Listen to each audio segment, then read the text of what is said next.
Hello, नमस्कार बच्चों, कैसे हैं बच्चों। आज हम क्लास 7th चैप्टर 5 रेखा एवं कोण यानी रेखा और कोण के बारे में चर्चा करेंगे। रेखा एवं कोण।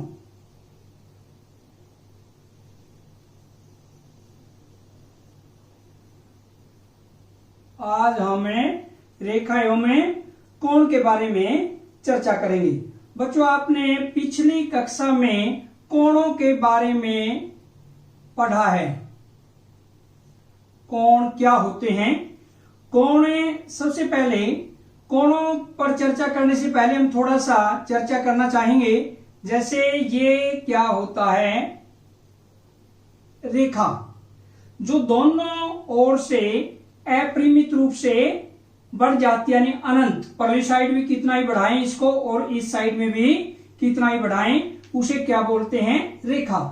और एक होता है बच्चों, जैसे ये पॉइंट है, ये जिसके एंड पॉइंट होते हैं, अंत बिंदु होते हैं, उसे हम बोलते हैं रेखा खंड। यानी जिसके दो अंत बिंदु होंगे उसे हम कहेंगे रेखा खंड। और रेखा के एंड पॉइंट नहीं होते। अब रेखाएं अथवा रेखाखंड जब आपस में प्रतिच्छेद करती है, मान लीजिए जैसे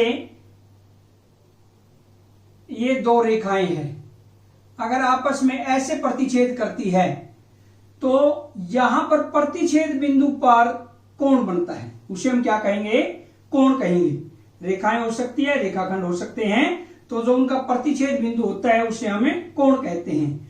और कोण के बारे में बच्चों आपने पिछली कक्षा में पढ़ा है बिल्कुल अच्छे से। जैसे न्यून कोण, जो एंगल है 90 से बिलो होता है, यानी 90 डिग्री से कम होता है, उसे हम न्यून कोण कहते हैं। और 90 डिग्री से जो ज्यादा होता है उसे हम बोलते हैं अधिक कोण। आपने पिछली कक्षाओं में चर्चा की है। और समकोण होता है जो पूरा 90 का एंगल होता है, 90 डिग्री के कोण को हम क्या कहेंगे, समकोण। और एक होता है सरल रेखीय कोण, यानी लीनियर एंगल किसे कहेंगे हमें, जो 180 डिग्री का होता है उसे हमें क्या बोलते हैं, ऋजु कोण भी बोलते हैं। और उसके बाद आता है बच्चों प्रतिवर्ती कोण। प्रतिवर्ती कोण क्या होता है, जो 180 डिग्री से ज्यादा होता है और 360 से कम, उसे हम क्या बोलते हैं, प्रतिवर्ती कोण। ये आपने पिछली कक्षाओं में चर्चा की है इसके बारे में, कोणों के बारे में। तो आज हमें रेखा एवं कोण, इन कोणों के बारे में चर्चा करेंगे। जैसे सबसे पहले हमारे पास जो कोण है, इस 5वें चैप्टर में बच्चों, जो ये हमारा आज की वीडियो है, इसमें बच्चों अगर आपने ध्यान से देखा तो पूरे के पूरे चैप्टर में जो भी एक्सरसाइज हैं सारे ही पर्सन आप बिल्कुल आराम से कर पाएंगे। तो आज आपने ध्यान से समझना है। सबसे पहले हम चर्चा करते हैं पूरक कोण के बारे में। सबसे पहले हमें चर्चा करेंगे पूरक कोण। पूरक कोण यानी बच्चों कॉम्प्लीमेंट्री एंगल बोलते हैं इसको, पूरक कोण। पूरक कोण किसे कहेंगे, जब दो कोणों का योग 90 डिग्री होता है उसे हमें पूरक कोण बोलते हैं। जैसे ये मान लीजिए बच्चों, यहां पर ए ओ बी, ये सी, यानी यहां पर क्या कहेंगे हम इसको, ए ओ सी। एक कोण तो ये है ए ओ सी। एक कोण कौन सा है, ए ओ सी, ये वाला एंगल, ये कोण एओसी। और एक कोण कौन सा है, ये कोण है बीओसी, ये एक ये कोण है। जब दोनों कोणों का योग 90 डिग्री, यानी हम ये कह सकते हैं कोण एओसी प्लस कोण बीओसी, यानी दोनों कोणों का योग 90 डिग्री है, इसे हम बोलते हैं पूरक कोण। यानी बच्चों यदि एक एंगल पता हो, ये मान लीजिए 30 डिग्री है, अगर ये पूछा जाए कि कोण AOC बताइए और ये इसका पूरक कोण है, तो हम अपने आप बता देंगे कि 60 डिग्री है। तो ऐसे हम पूरक कोणों के बारे में ज्ञात कर सकते हैं। उसके बाद आता है बच्चों समपूरक कोण। दूसरे नंबर पर आता है समपूरक कोण, सप्लीमेंट्री एंगल। समपूरक कोण कौन से होते हैं? जब दो कोणों का योग 180 डिग्री होता है, उसे हमें समपूरक कोण बोलते हैं। जैसे मान लीजिए ये एंगल है बच्चों, AOB, एक एंगल तो है AOB और एक एंगल है AOC। ये जब इन दोनों कोणों का योग यानी कोण AOB प्लस कोण AOC बराबर 180 डिग्री, यानी जब दोनों कोणों का योग 180 डिग्री होता है उसे हम बोलते हैं समपूरक कोण। क्या बोलते हैं? समपूरक कोण बोलेंगे। फिर उसके बाद आता है बच्चों आसन कोण। तीसरे नंबर पर आसन कोण।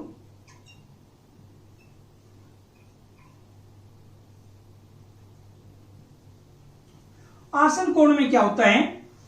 आसन कोण में सबसे पहले एक उभयनिष्ठ शीर्ष होता है। क्या होता है? एक उभयनिष्ठ शीर्ष होता है। एक उभयनिष्ठ भुजा होती है आसन कोणों में, और जो उभयनिष्ठ भुजा होती है और जो उभयनिष्ठ को छोड़कर अन्य भुजाएं होगी उन कोणों की, वो क्या होती है? उस उभयनिष्ठ भुजा के दोनों तरफ होती है। यानी हम जैसे एक एग्जांपल देखते हैं, ये मान लीजिए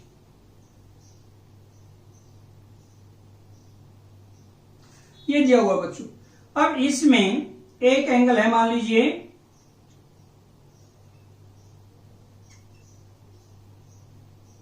ये AOB, कोण AOB व कोण BOC, ये वाला कोण दोनों ही आसन कोण है। कैसे? अब हमें ये चेक करते हैं कि आसन कोण कैसे हैं। दोनों ही कोणों का AOB, ये क्या हुआ इसका शीर्ष, ये उभयनिष्ठ शीर्ष है, और BOC इसका भी ये है, यानी ये सांझा शीर्ष है, दोनों का उभयनिष्ठ शीर्ष है। हम क्या कह सकते हैं? AOB व BOC उभयनिष्ठ शीर्ष O। अब BO उभयनिष्ठ क्या है? भुजा है इनकी, दोनों ही कोणों में BO इसके अंदर भी है और इसमें भी है, उभयनिष्ठ भुजा भी है। और उभयनिष्ठ को छोड़कर जो दो अन्य भुजाएं हैं वो देखिए बच्चों, एक तो इसके उभयनिष्ठ से इस साइड है, दूसरी इस तरफ है, यानी उभयनिष्ठ भुजा के दोनों तरफ है, एक तरफ नहीं होनी चाहिए, तो उसे हम बोलते हैं आसन कोण। एक हम दूसरा एग्जांपल देखते हैं इसी में, जैसे मान लीजिए ये AOBC, यानी हम कह सकते हैं एक तो कोण ले लिया हमने AOB, क्या ले लिया? AOB। एक कोण हमने AOC ये ले लिया पूरे बड़ा। एक तो ये कोण ले लिया AOC और एक कोण लिया हमने AOB, एक ये कोण लिया, एक ये पूरा लिया। अब हमने ये देखना है कि क्या ये आसन कोण है। अब हम इसको चेक करेंगे कि क्या ये आसन कोण है। अब देखिए इसमें कैसे चेक करेंगे। दोनों का उभयनिष्ठ शीर्ष O है, बिल्कुल सही है। फिर AOB व AOC, AO भुजा उभयनिष्ठ है, ये भी सही है, कंडीशन को फुलफिल करता है। और तीसरी जो आसन कोण की कंडीशन है वो क्या है कि जो उभयनिष्ठ भुजा है, कि जो कोण की उभयनिष्ठ को छोड़कर अन्य भुजाएं हैं वो दोनों तरफ होनी चाहिए। इस AO के क्या है बच्चों, ये एक साइड में ही है दोनों, OB व OC, इसलिए ये दोनों ही, यानी हम कह सकते हैं कोण AOB व कोण BAOB व कोण AOC ये कोण है आसन कोण नहीं है। ये क्या है बच्चों, ये कोण आसन कोण नहीं है, क्योंकि उभयनिष्ठ भुजा के एक ही तरफ दोनों भुजाएं है। क्लियर हुआ ना। अब ये थे हमारे, देखिए, समपूरक कोण, पूरक कोण, आसन कोण। उसके बाद बच्चों एक आता है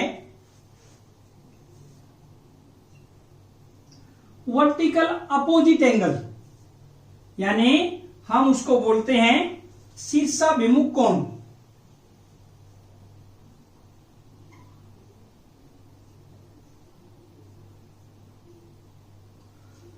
शीर्षाभिमुख कोण, जैसे बच्चों ये मान लीजिए, ये जो कोण 1 और कोण 2, ये शीर्षाभिमुख कोण है।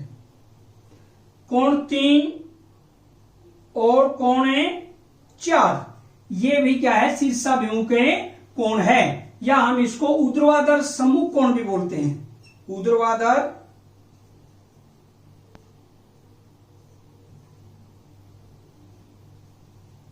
सम्मुख कोण, ऊर्ध्वाधर सम्मुख कोण। बच्चों इसमें क्या है कि आपस में ये कोण, देखिए, ये जो जैसे सिर मिलाए हुए खड़े हैं, शीर्षाभिमुख कोण, इसलिए इनका नाम है कि जैसे सिर मिलाए हुए खड़े हैं, उसे हम बोलते हैं शीर्षाभिमुख कोण। तो ये हमने किया शीर्षाभिमुख कोण। उसके बाद आता है बच्चों, यहां पर हम देखेंगे समानांतर रेखाएं। जैसे समानांतर रेखाएं क्या होती है, जैसे ये,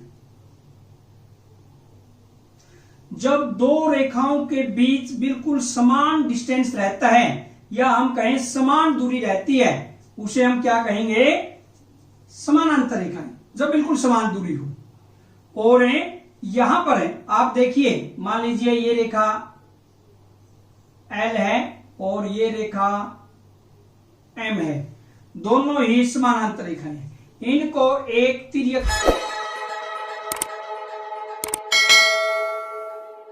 रेखा काटती है ऐसे, ये तिर्यक रेखा है।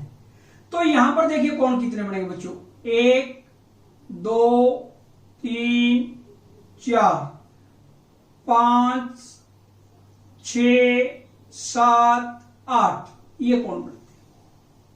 यानी जब दो समानांतर रेखाओं को एक तिर्यक रेखा काटती है तो क्या बनते हैं, 8 कोण बने यहां पर। और इन सभी कोणों के बारे में हम चर्चा करेंगे। सबसे पहले हम देखते हैं संगत कोण।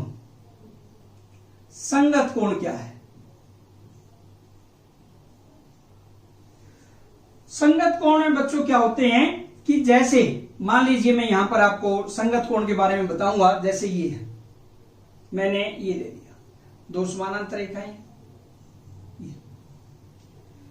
ये कोण जिसकी समान पोजीशन होती है, सेम पोजीशन, जैसे यहां पर समानांतर रेखा है, ये तिर्यक रेखा है, समानांतर रेखा व तिर्यक रेखा के बीच में ऊपर की तरफ कोण, वो क्या हुआ, संगत कोण। ऐसे ही नीचे समानांतर रेखा है, ये तिर्यक रेखा है, इस कोण और इस कोण दोनों की पोजीशन सेम है, कोरस्पोंडिंग एंगल, यानी संगत कोण।